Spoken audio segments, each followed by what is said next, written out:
On tonight's show, we have a guest that had an impossible dream, but she refused to believe that her dream was impossible, so she kept searching and praying and looking and digging and not giving up until that one day when that door opened, and that's when she began the journey that led her to the success story that she is today. From Montreal to Toronto to New York, and now today in Hollywood, California, our guest is the director of her first short film called Wichita, starring Maxine Meroil and Jeremy Sisto. Stay tuned for an absolutely beautiful and inspiring and heartwarming story that we're going to present to you tonight, right here in Rob's Inner Circle. Stay right where you are. We'll be right back.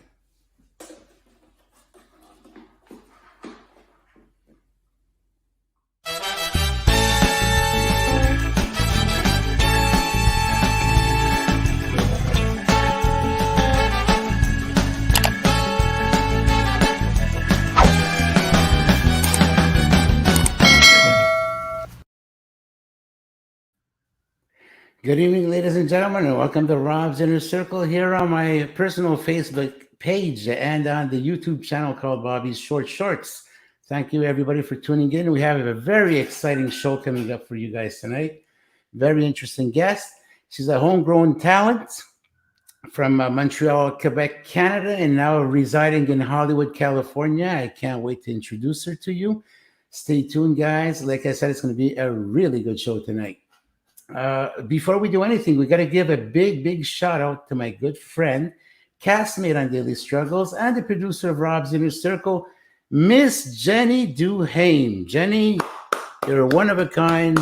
You're awesome. Thank you very much for making this show as great as it is. Thank you, Jen. I also wanted to say that if, we're well into the Movember series here on Rob's Inner Circle. And we have been accepting the submissions for short films that we're putting on Bobby's Short Shorts. And the latest one that we have up is the trailer to Wichita, the film that our director directed, and that's playing in New York right now. And it's a very, very exciting and brilliantly filmed film. I can't wait for you guys to see this at large. It's going to be really, really great. So, guys, if you want to submit your films, go ahead. You can do so by doing so at robs.inner.circleol@gmail.com. So, guys, submit your films, and we're going to put them up for you. This month, we are outlining men's health and suicide prevention, because unfortunately, every day there are 720 men who take their lives, and that's a total of 262,800 men yearly. Those numbers are way too high. Even one is even too much. So it's unfortunate, guys. So we're outlining that, and we also have an event where you guys can give donations. Our target is $1,000. If you can get more than that, all the better. So you guys can donate. Later on, I guess we'll be putting up a link here on in the comments section where you guys can donate and how you could do it. Okay, guys. So listen, we're just about ready to get into our show over here. But before we do that, you know that we have our weekly ritual, right? So we're going to get into that right now. I presume that you're all in your pajamas by now, right? And you have your glass of wine. So, guys, let's kick our feet up like this, okay? Just like, relax. Let the stress go away. You know, and let us carry the load there. We'll take care of that for you. Are you guys ready for a great show? Because I know I am. Our guest is standing by. Look at her. She's all excited. We're coming. We're coming. Okay. Ladies and gentlemen, we're going to introduce our guest right now, all the way from Hollywood, California, our own Quebec-grown hero, director of the new short film called Wichita. Here she is, Sergine Dumais.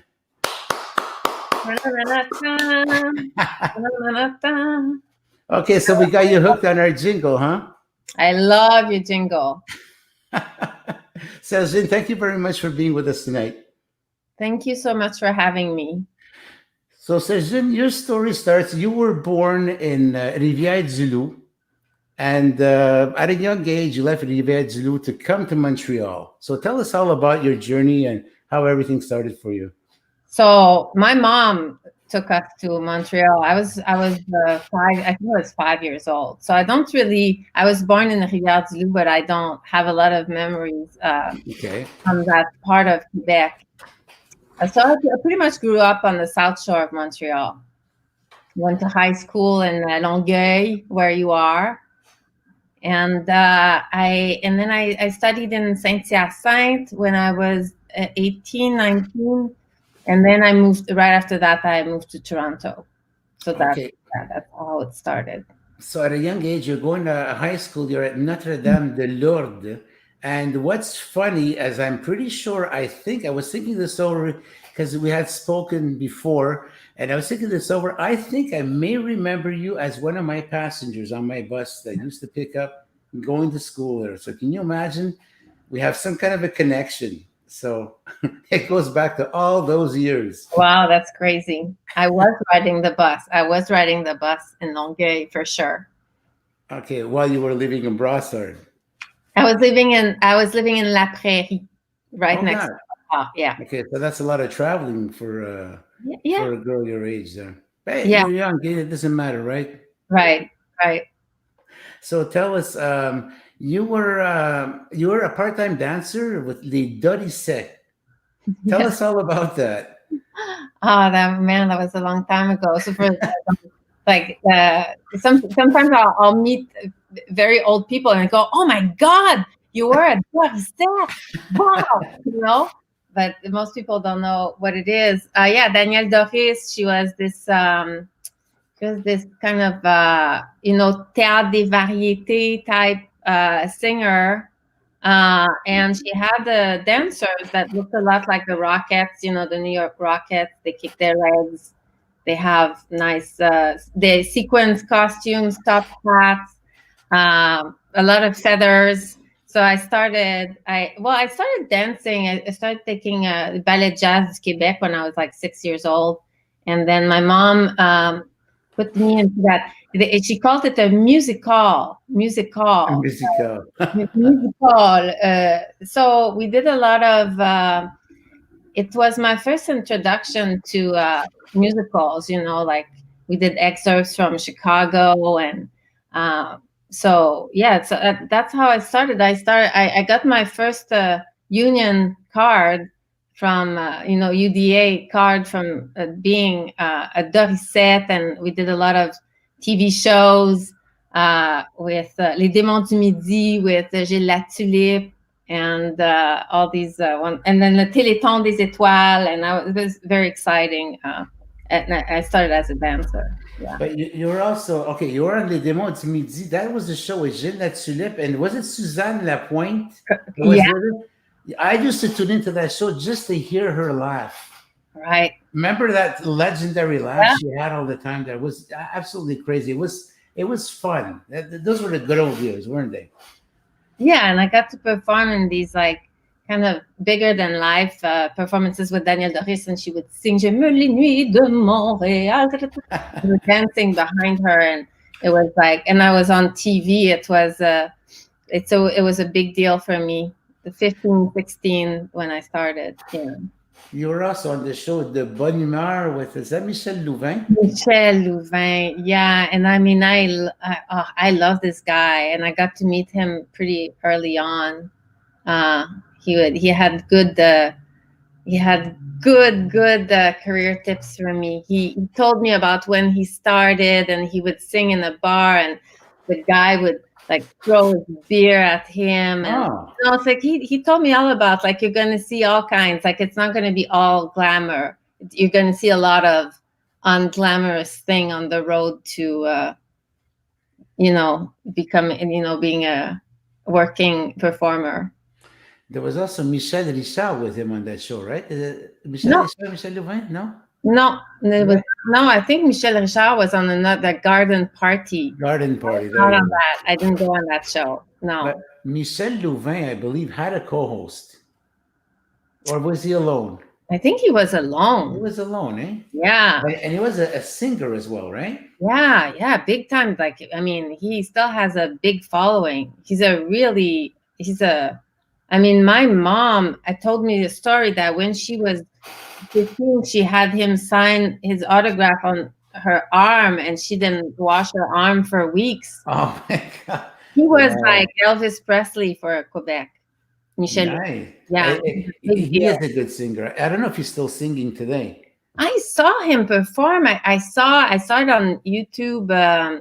I think it was like maybe 3-4 years ago, and he did a special at Just for Laughs Festival, and he was singing Gangman Style. You know, he was singing and dancing. And I don't know Wow. how old he is, but he must be in his 70s now. Oh yeah, yeah. He's still swinging. Or maybe Yeah. more actually. But no, he's still, yeah. So you did something a little bit interesting in the summertime. You were working part time. You were saying, and you were saying that you were working on cruise ships. What? Michel Louvain was with Guy Jacques. Oh, I don't know. I didn't know that. Okay, Mark St. Marie is one of our regular listeners, and is an absolutely delightful man, and he's very inquisitive. So actually, the audience over here, so we can expect maybe a question or two coming from the audience, and Yeah. you have no problem with that, No. Sergine? Oh, So folks, we urge you, if you have any questions for Sergine, she's a director in Hollywood. She directed her first short film with two well-known actors. We're going to be getting into that very shortly. So yeah, tell us a little bit about your experience on the cruise ships, because you discovered your passion on the cruise ship. I don't know if I discussed. Well, you know, I was so excited to be a performer, to perform, and I always loved dancing. I still love dancing, and it's just kind of more of a curiosity where you go. There was another show I was performing on cruise ships with Daniel Doris, and I was one of the Dorisette. And there was another show that performed on different nights, and they were doing excerpts from Broadway musicals. Okay. And so I saw the performers. They were singing, they were dancing, they were acting, they were playing characters. And I was thinking, I thought, wow, because I like dancing, but I was like, oh, it must be nice to play that character, you know, now you're one of the girls in the chorus line, and you're like, oh, I want to be a dancer. And I thought, wow, I would love to have a line to say, I would love to have lines instead of just dancing. I mean, I don't think it's just dancing, but I was discovering an interest for storytelling. So you have a very interesting journey. You began a journey that was not exactly fun, as we say in French. C'était pas trop fun. You started off at the Cégep de Saint-Hyacinthe, and you were there for a year, and you were saying, but things didn't turn out quite the way you expected, and things happened because of that. No, it didn't turn out well. They kicked me out of acting school. Okay. So, well, there was one thing. While I was there, I would say, I want to, because the reason why I wanted to train in theater was so that hopefully in the long run I could be in musicals, because I was already a dancer. So I figured if I can get a training acting, then I could work in theater, but I could also work in musicals. So I was starting to, I found a voice teacher, and I was starting to work on my voice to learn how to sing a little bit. And then I was committed to my full-time training as an actor, and they discouraged me at school. They discouraged me to continue working as a dancer and to pursue singing. And they kept asking, what is it that you want? It seems like you're confused, like you don't know if you want to be a dancer or do you want to be a singer? What is it? What do you want? And I was like, well, I was thinking, like in these musicals, people, they do all of it. And they were like, nah. But there was not, now we're in 1990, I think, or 91.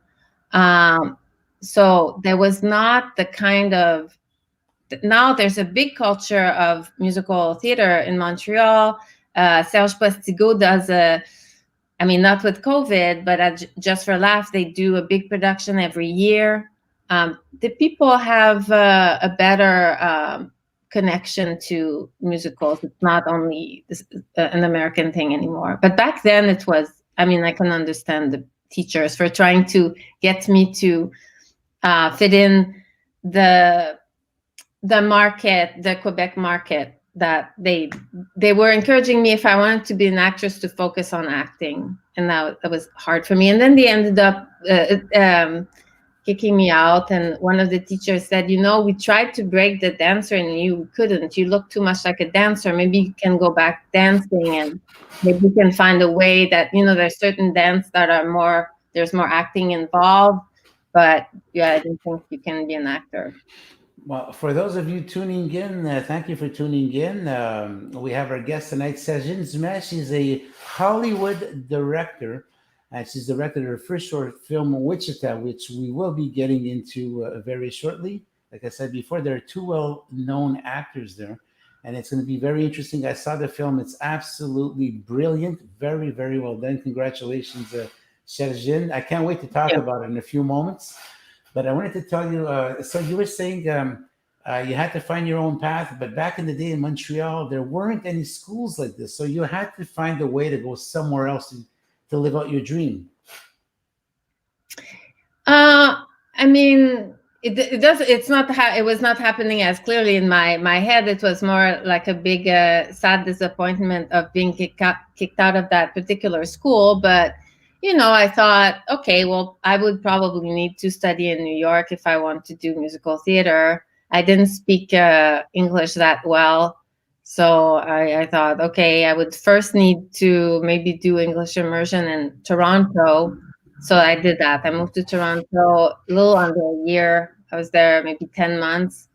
And then when I came back to Montreal, I applied to AMDA, American Musical and Dramatic Academy, in New York, and I auditioned and I got in. So that was the big break for me. Okay, but it wasn't an easy journey because you moved to Toronto, but you held the job as a barmaid as well, just to learn your English. And back then, beer was like $3. It was $3. $3, not three. It was not three. I couldn't say. I would go. I couldn't do the TH sound. I would say tree, Okay, so it was $3, the beer. So you got yourself an agent down there, and you started doing things. What was it you started doing exactly? I started doing commercials, acting in commercials, non-speaking parts. And then I actually started booking voiceover in French. Okay. I did a lot of commercials for voiceover. Okay, and there is where you are in Hollywood, because you're not far away. You're on the outskirts of Hollywood almost. You're almost near the what's the neighboring city called again? So I'm 2 blocks down from Hollywood. I'm in a neighborhood called Hancock Park. But if I cross the street 2 blocks, I see the Hollywood sign from my place. It's really like I'm Hollywood adjacent. Okay, so you're a Montreal girl. You ended up in Toronto. Then you go to New York, and here you are. You're in Hollywood. You're walking on Sunset Boulevard, and you see the big sign up ahead. I mean, that must be pretty freaky. How much of an impression did it give you when you saw that sign? Hey, I'm in Hollywood. I'm here. So actually, I got that. I know the feeling you're describing. I got that feeling when I got to New York. Really? I moved to New York. Well, the first time I got in New York when I was working on these cruise ships, and we stopped. One of our stops was New York City, and I mean, the first time I set foot in New York, and we got to Times Square, and I saw Broadway and all the lights. I almost cried, and I remember thinking, "Oh my God, I would love to live here one day."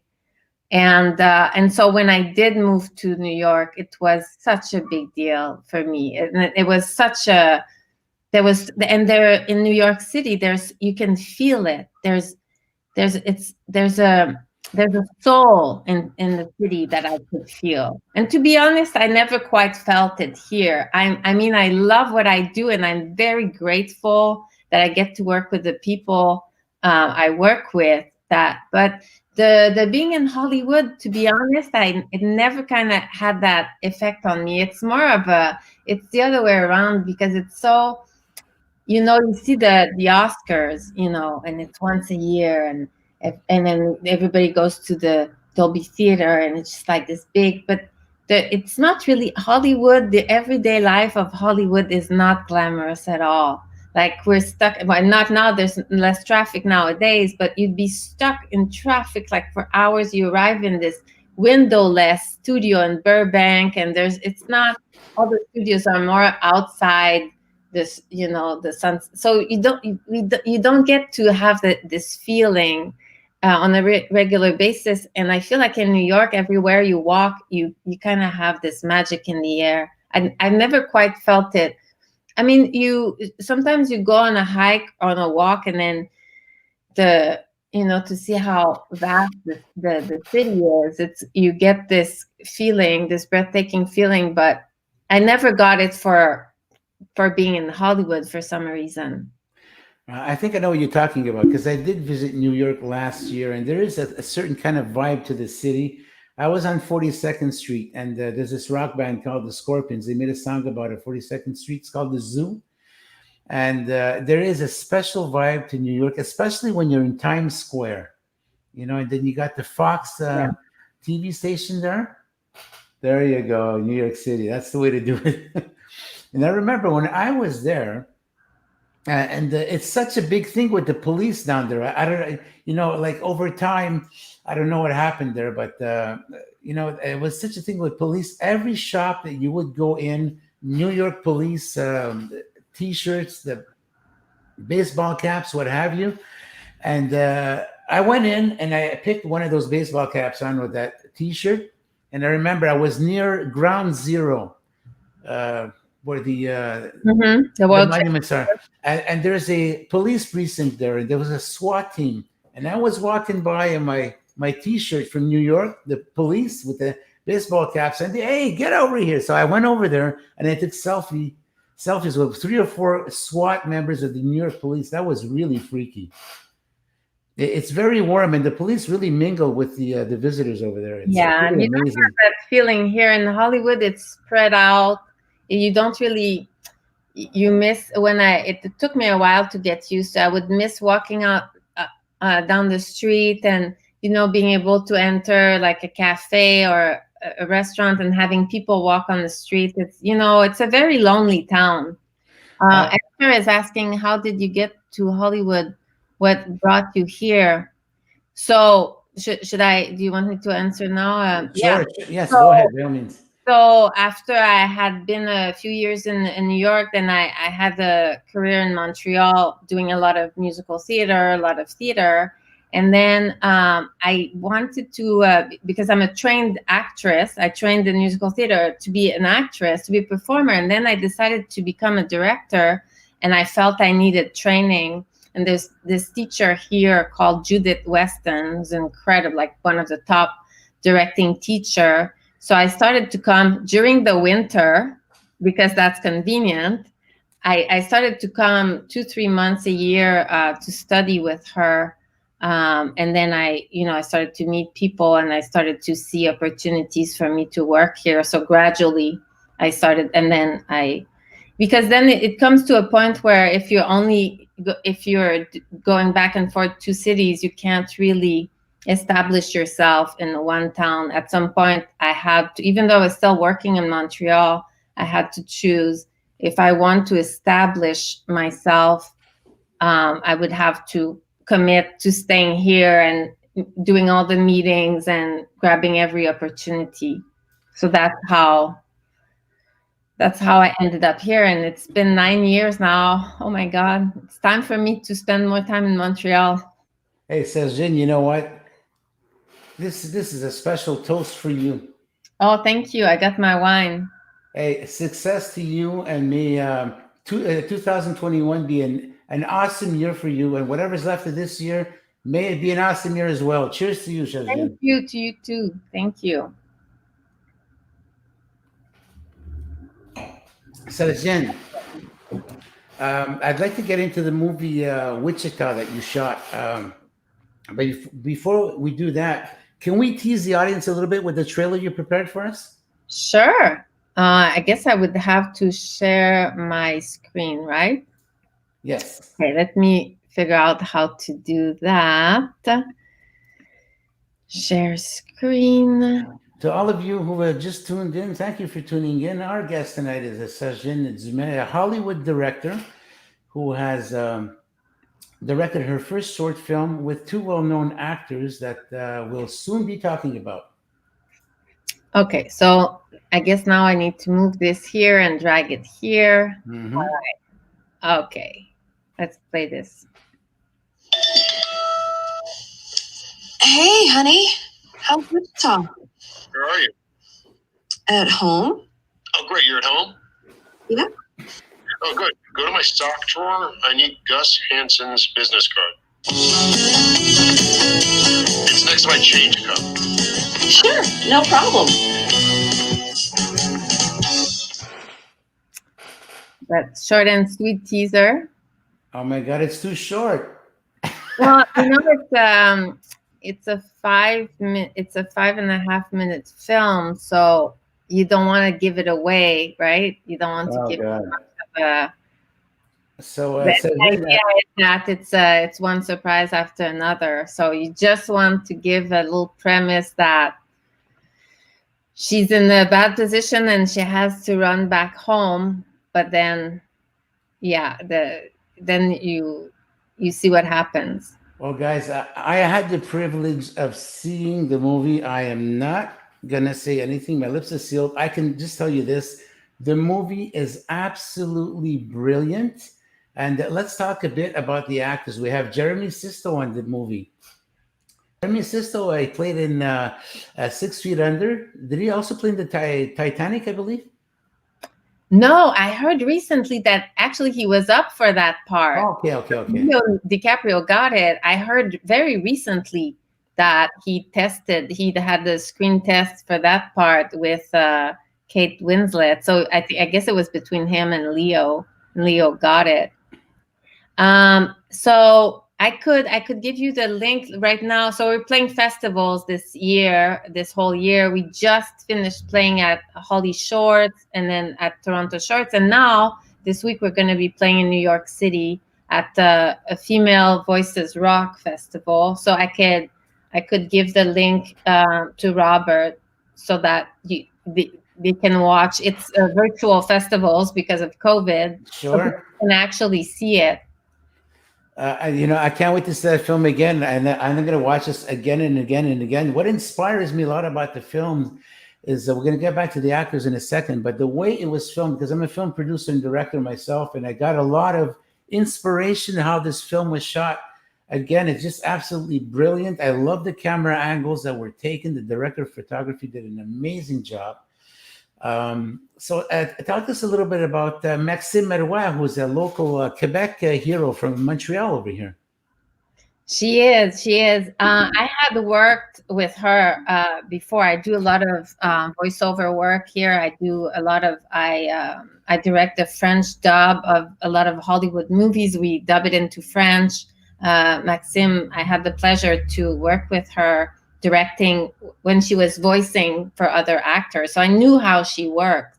So, when you do dubbing, people think it's just the voice, but it's you have to do the exact same level of a performance, except it's even harder. It's even more difficult. So I knew that she was, I knew how she worked, and I knew I loved working with her, and she's just an incredible actress. So I was just lucky that I could text her and ask her if she would agree to be in my short film, and she said yes. So okay, what are the? I know if I remember, she was in O here in Montreal on the French on TVA, right? She played an O in the beginning. Is that one of the shows that? I haven't seen her in that show. Recently, I watched. She's been on October Faction on Netflix. She was also in Bad Blood, I think, also on Netflix. So I have not. I mean, I had seen her in Lancé Compte, but I had not seen that. Oh, I heard about that. Oh.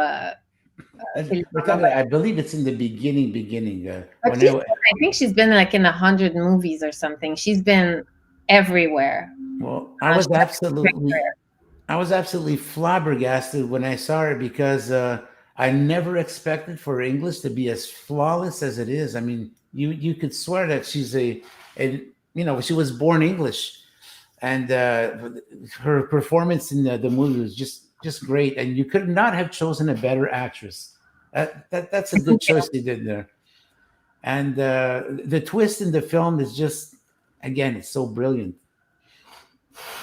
You were talking about perhaps making a bigger film out of this film over here. Yeah, a feature version, definitely. We're working on developing the full length versions based on these two characters that would meet. They're in a bad situation now, but they would meet 4 years later. Oh, that sounds really good. Yeah. You know what? This has to happen. You have to make this film happen because like I said, I loved your short movie. You got to make this feature film happen. Yeah. Oh, we're working on it. We're working on it every day. Yeah. We have a friend in common from Montreal over here. I don't know, but I'm just taking a chance. You wouldn't happen to know Patricia Chica now, would you? I do know her. And in fact, she's collaborating with us on Wichita, the short. She's helping us with PR and festival strategies. She's wonderful. I love her. I love working with her. How did you meet Patricia? So we met, I forget exactly which one, but she spends a lot of time in Los Angeles, and there are a lot of events that are organized either by the Quebec delegation or Canadian consulate, where let's say if a filmmaker from Canada is coming to present their film at AFI, we'll get invited as fellow Quebecers and fellow Canadians. We get invited to these events. So I got to meet Patricia in a lot of these. A lot of the events, okay. Yeah. Okay. You went to AMDA to study, but to get there it was very difficult, and you did something absolutely amazing that a lot of people would have given up. You just kept driving. You went to the National Assembly in person and met with someone over there who helped you make this happen. Tell us all about that. Actually, there's a first step to that. I was really at that age. I don't know. I was completely fearless. I was so determined. I've mellowed down. I've mellowed a little bit. But the first step, actually, to get into school is that I called Robert Marien to his house. Okay. Mr. Broadway, and I had, because I was at Dorissette, I had the phone book for the union, the UDA, and I had his phone number, his personal phone number, and I called. I was like, "Hello, my name is Sergine Dumais. I want to get in this school. I need a coach for musical theater." And he said, "Oh, I don't do that. I don't really teach. I don't really coach. I don't think I can help you." And I said, "Okay, well, can you refer someone?" And he said, "I don't know anybody." And I started crying on the phone, and I was like, I just don't know how. I don't know how to prepare an excerpt from a musical. I've never done that. If no one can teach me, my dream is never going to come true. And I was crying, and I didn't try to manipulate. This really was my genuine reaction at, I think, 21 years old. And he said, all right, don't cry. I'll meet with you. Maybe I'll see if I can give you a few tips. And we met. He coached me, and he said, "Okay, no, I can help you." And he coached. That's how I got in. So that was the main gutsy phone call that I did. And then realizing that I got in AMDA, but that the Quebec government, for the student loans, for grants, I did not qualify for any of it. So now I was like, I got in, but I couldn't afford to go. It was like, oh my God, I think it was something like 15,000 per semester. Oh my God. So like 30,000 just the tuition, and then you need to pay for housing, and then you need to. So it's like this crazy amount of money that I didn't have, and I didn't qualify for student loans. So I wrote when I saw, and then I noticed that it was not, the school didn't qualify in Quebec, but it did in Ontario, it did in British Columbia, and also if people wanted to go study something else in New York that wasn't the arts, they would qualify for loans. And I thought, well, as a good Quebecer, I was like, that's wrong, And so I wrote to my my député, how do you say député, my representative? Deputy. My deputy, I wrote to, like, everybody, nobody answered me. And then out of desperation, I wrote to Mario Dumont, who back then, he was the deputy for Rivière-du-Loup. Oh, okay. I was like, hey, I was born in your county, like, help me. And he's the only one who answered my letters. I had sent a letter everywhere. Wow. Nobody replied. And finally, his assistant called me and he said, Monsieur Dumont will meet with you. And they invited me to go meet with him at his office in Quebec City at the Parliament. And I met with him, explained the situation. I think it was like 2 weeks later, I got a letter from Pauline Marois, who back then was the Minister of Education, saying congratulations, we changed everything, and now there's a student loan that qualifies for it. And then another letter from the Minister of Culture saying congratulations and giving me a check with a grant to go to help me get my education in musical theater. Okay, so now here you are, you get your grant, you're in New York City, you're in the school, you're sitting in the classroom, and you're looking around. How were you greeted by the other students, the local students? Because you're a French-Canadian girl, Quebecois, coming in, not the same culture, not the same language. How were you greeted? Very well. Well, first of all, I was not the only international student. So there were like a guy from Japan in my class. There was someone from Germany. There was someone from Spain. So I was not the only non-American. I had a wonderful welcome when I arrived in New York City. So in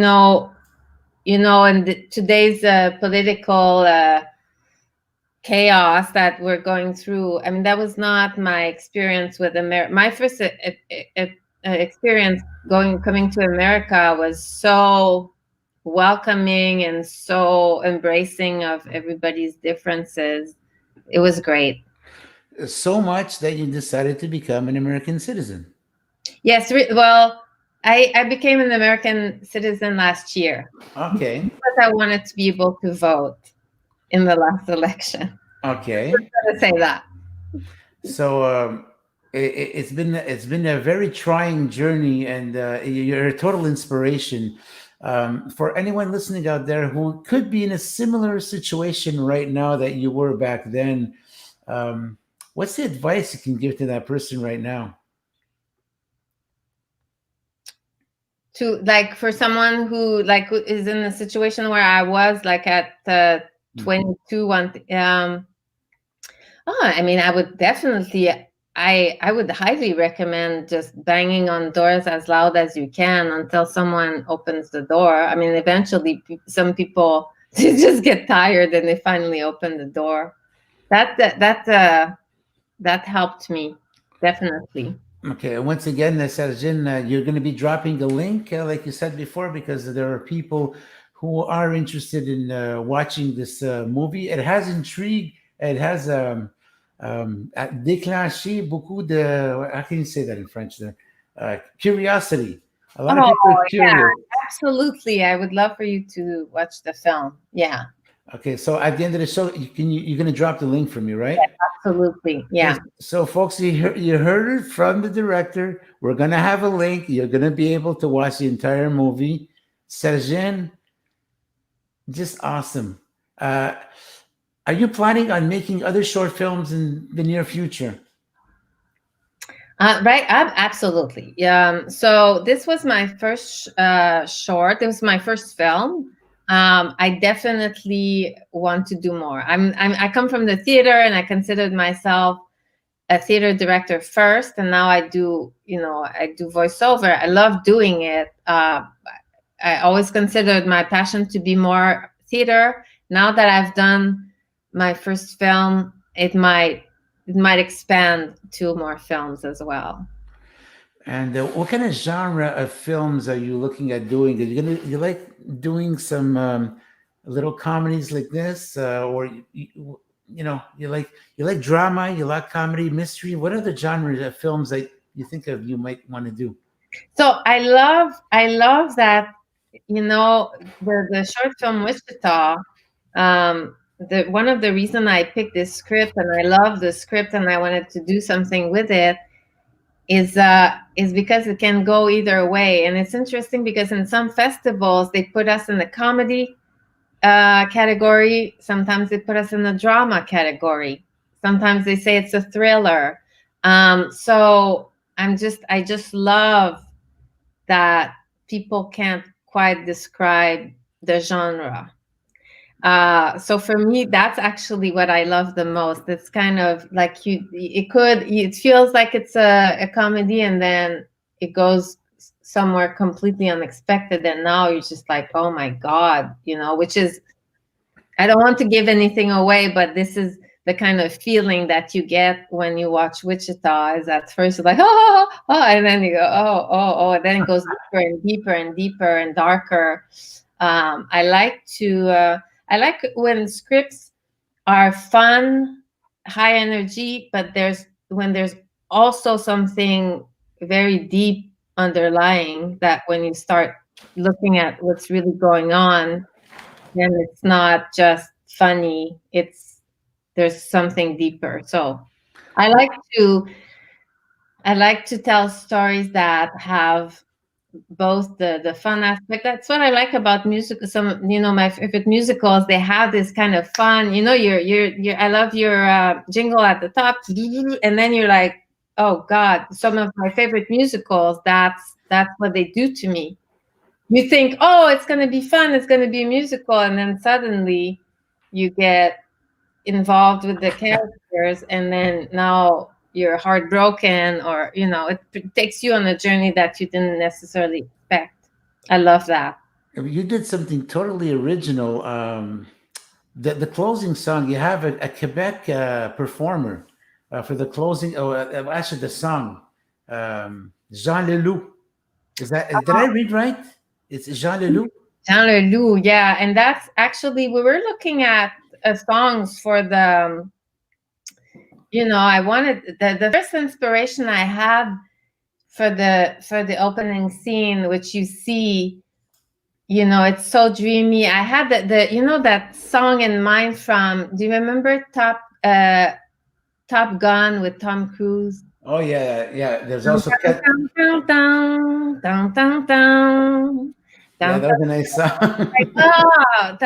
And it's like, oh my gosh, she's with a dreamy guy. She's on cloud 9. This is what I wanted to, and then I kind of wanted to show the flip side of that. So that song from Jean Leloup really was, and we didn't find it right away. And I started to think, and there's that and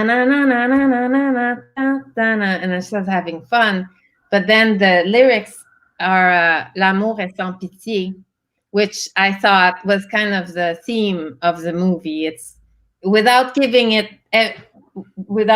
anything away. It's not,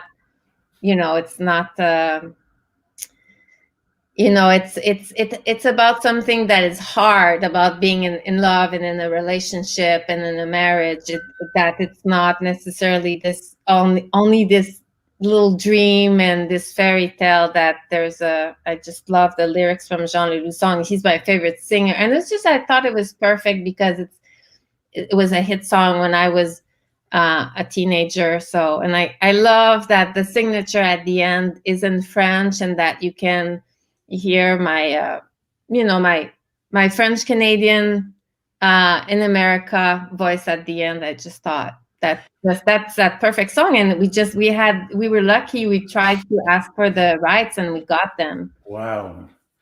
Tell me something. We got a question here from Esther. She said, "What got you interested in directing?" So when it became clear, when I was a student at AMDA, I was being trained as a performer right away. I was so interested in what, the directors that were our teachers, they would come and direct us. And I was just like, oh man, I wanted to have their job. I thought it was so fun how they got to.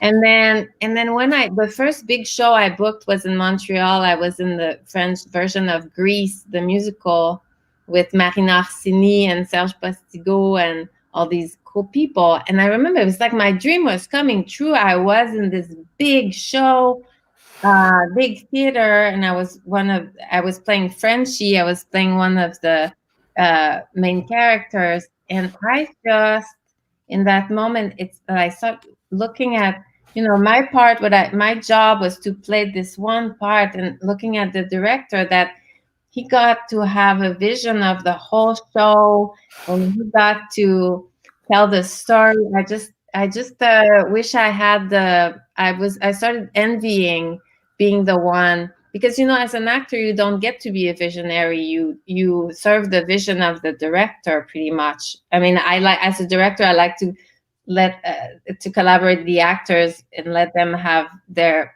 voice in the show too. But my experience was that, I thought being an actor would involve more of that's how I see this moment in life, or when people have this kind of interaction, that's, that I would get to have more of a point of view. And I found it was not a big part of my job. So that's what got me interested. I was like, okay, how do I get his job instead of my job? And I never wanted to retire from acting, but I had an impulse to pursue directing, to see if anyone would take me seriously, which was not easy. If you're 26 years old and you're a girl and you're kind of a little cute and you say that you want to be the director, back in the days, it was not so. It was like people would go, "Oh, she's so cute. She thinks she can direct." At my age, it's easier. When I say I'm the director, they believe me. Has nothing to do with age. What, you're 26, right? You said something about 26. You look 26. 48. 48. 40. Okay. I didn't ask. You said. If you do the math, Jean Leloup, I was a teenager when I was on set, for God's sakes. So that just confirms I was your bus driver. There's a good age difference. Yeah. Do you get to hang out with some celebrities in Los Angeles? Yeah, I do. Yeah, I do. It must be pretty freaky, because you see him in movies. Like if I'm to come to Los Angeles and I see like Tom Cruise or John Travolta, you see them in movies. You're used to seeing them in movies. When you see them in real life, it's like, it must be like really wow. Yeah, the wow factors there.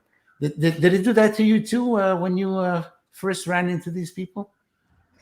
I think that we still get this kind of, sometimes you're at a restaurant, and the other day, like Sean Penn was sitting literally next to me. And of course you don't want to interrupt, like you don't want to disturb them, right? So he was sitting across from Bill Maher.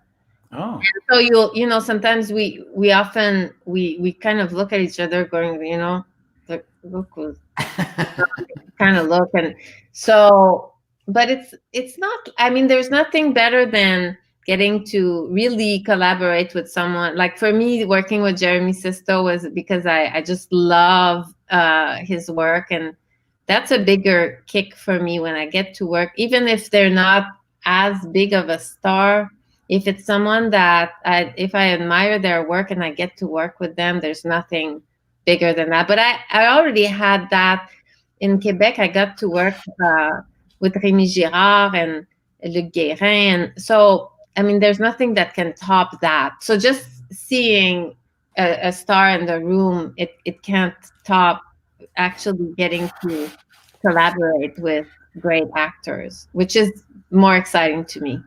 So in Los Angeles, a bit like everywhere in the world, there's the Quebec community that's, you know, very tight, a bit like immigration back in the day. The Italians were all in St. Leonard over here. Then you had maybe the, I don't know, the Portuguese were in another part of the island. It was park extension for the Greeks. But in Hollywood, it's the same thing, I guess, right? You have your like. I wouldn't say it's like what you're describing, but it's always nice to find yourself in a room when there's an event and find yourself in a room with fellow Quebecers. It's always nice. You know, you're drawn to them. You want to go talk to them. You can share. Hey, remember Passepartout, blah, blah, blah. So, but I wouldn't say that we have this community that like what you're describing. Okay. Are you considering doing some acting in the near future as well as directing? So I still work as a voice actress here. I'll book some French dubbing sometimes. I mean, right now I'm not pursuing it. It's, you know, there's only so many things that you can pursue. So I'm a teacher, also a part-time teacher, which is a passion to me. It's been a passion for the last 18 years. And then of course now I'm promoting a film. So a lot of the hours in a day go through promoting my short, developing my next project as a director. So there's only so many hours left if I want to get a new acting demo for myself and, you know, try to pitch it to casting agencies. And so, I mean, if someone were to offer me a part, I would love to do it. But it's just a question of priority of where I want to invest my time and what do I want to pursue at the moment. And it's definitely right now directing is you know, I'm trying to pursue directing at the moment. So, but who knows? I mean, you know, you can act until, you know, you're 100 years old. So maybe I'm going to decide in 5 years, you know what, I want to pursue acting again and make that a priority. But right now, I'm very excited about pursuing the directing, and especially now that I'm just discovering this new medium of directing film, I'm really excited about that. Are you looking also doing other things on a film set? Perhaps, I don't know, maybe producing other tasks, maybe director of photography? Are these things that you're looking into? I'm really more of an artistic type. So, no, I don't think I would trade my job as a director for the job of a producer. Which, you know, you do some of the producing already, as you know, when you start making these films, you do some producing, but no, I don't think I would want to, I think I would stick to directing. Director of photography, I mean, that's a completely different skill. On Wichita, I got to collaborate with amazing fellow French-Canadian Serge Desrosiers. And this is just like, you collaborate with these, like you'd have to stop everything that you're doing and develop skills for actually, you know, the job of the director to tell the story overall. You need to use the skills of the person who's gonna tell the story with the images, and the same thing that, you know, we're collaborating with the actors. But I would leave the specialty of being a director of photography to the director of photography. Sergine, I'm going to do something a little bit different. I'm noticing we have a lot of French Canadians that are tuning into our show. So you know what? With the little time that we have right now, peut-être on pourrait devenir des francophones pour peut-être les 5 dernières minutes qui restent. Sergine, dis-nous donc, là, pour ceux qui commencent dans le milieu de cinéma, c'est quoi le plus gros conseil que tu peux leur donner? Écoute, c'est tellement dur comme question parce que je pense que ça dépend où est-ce que tu es rendu. Tu sais, moi, je viens juste de commencer à faire des films. Avant, j'avais fait d'autres trucs. J'avais fait du théâtre, j'ai fait beaucoup de doublage aussi. Moi, quelqu'un qui serait plus à mon âge, je dirais, fais confiance que ton expérience de vie, elle va, même si tu n'en as pas fait beaucoup, elle va servir. Fait que moi, à ce stade-ci, ça serait plus de faire confiance. Puis, si tu es plus jeune, mon conseil, ça serait fonce dans le tas. Fonce dans le tas. De toute façon, tu n'as rien à perdre. Tu n'as rien à perdre. Fait que si tu veux quelque chose, cogne aux portes jusqu'à temps que quelqu'un te réponde. Puis, t'as l'énergie à ces âges-là. De toute façon, tu n'as rien à perdre. Tu te pètes la gueule, tu te relèves. Puis, donc, moi, tout dépendant de où est-ce que vous êtes dans votre chemin de vie, je dirais soit de foncer ou soit de vous faire confiance. Fait que, pour clore justement notre émission ce soir, le plus dur, le chemin le plus dur que tu as parcouru, c'est quoi, là? Mettons, c'est-tu à New York pour entrer à l'académie ou c'est d'autres choses qui ont été très difficiles pour toi, là? Qu'est-ce qui a été le plus difficile dans ma carrière? Oui, pour atteindre justement le niveau où ce que tu es rendu aujourd'hui, là. Bien, probablement, je pense qu'on atteint, tu sais, c'est une accumulation, c'est pas vraiment comme il n'y a pas eu un moment où est-ce que, pouf, j'ai atteint, tu sais, c'est à un moment donné, ça s'accumule, ces années-là d'expérience, puis de cours, puis tout ça, à un moment donné, ça arrive que tu te retournes, tu fais, hey, ça fait 30 ans que je fais ça. Fait que c'est sûr qu'avec l'expérience, ça devient plus facile. Moi, le premier doublage que j'ai dirigé, ça a été beaucoup plus facile que la première fois que j'ai fait une mise en scène au théâtre. Puis mon premier film, ça s'est quand même très bien passé. Donc, il y a eu une accumulation de beaucoup d'épreuves au fil des années. Qu'est-ce qui a été le plus difficile? Je pense que c'est sûr qu'il y a des choses par rapport à l'insécurité financière, tu sais, pense-y, là, tu sais, c'est bien beau que j'avais eu 1 000 $ de bourse, mais le reste, là, les 60 000 $, là, Wow. c'était prêt, hein? Il fallait que je le rembourse, ça. Fait que c'est sûr que ça, après, c'est bien beau que je bookais des jobs au théâtre, mais ça ne me payait pas assez. Puis après ça, je ne travaillais pas pendant 2 mois. Il fallait que je les paye, ces affaires-là. Fait que moi, il y avait quelque chose que je ferais différemment, c'est que je serais peut-être plus organisée. J'aurais peut-être développé une petite business à côté pour me soutenir, pour que ça soit moins stressant à ce niveau-là. Là, je suis chanceuse, je vais toucher du bois, que j'ai assez de travail, que je ne me retrouve pas dans des situations comme ça, mais au fil des années, il y a eu des moments où est-ce que ça aurait été plus facile pour moi si j'avais eu un petit business à côté, tu sais, au moins pour payer la base. Ben, Sergine, malheureusement, unfortunately, we got to the end of the show right now. Thank you so much for having joined us. Thank you. Thank you for having me. It's a profound pleasure. And to each and every one of you, et à chacune de vous qui sont joints à nous ce soir, thank you very much. Merci beaucoup. Sergine, can you please stand by backstage? Because I'm going to be closing off the show right now. I'm going to be signing off. I'm going to come and get you. Okay, maybe we can continue just a little bit backstage. Is that okay with you? Absolutely. Okay, so Sergine, I'm going to come and get you. Won't be long. All right. Thank you very much. All right. Thank you.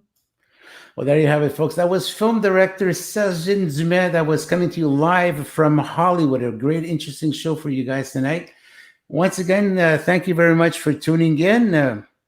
Next week, we'll have another interesting guest, film director Jim Donovan, Canada's own, another great person in the film industry here in Canada. So, guys, as I sign off, I once again, I thank you very much. You guys can catch this episode of Rob's Inner Circle once again on YouTube in about a half hour. It's going to be posted on our channel. So, guys, until next week, all the best, and God bless you all. Ciao, Bella.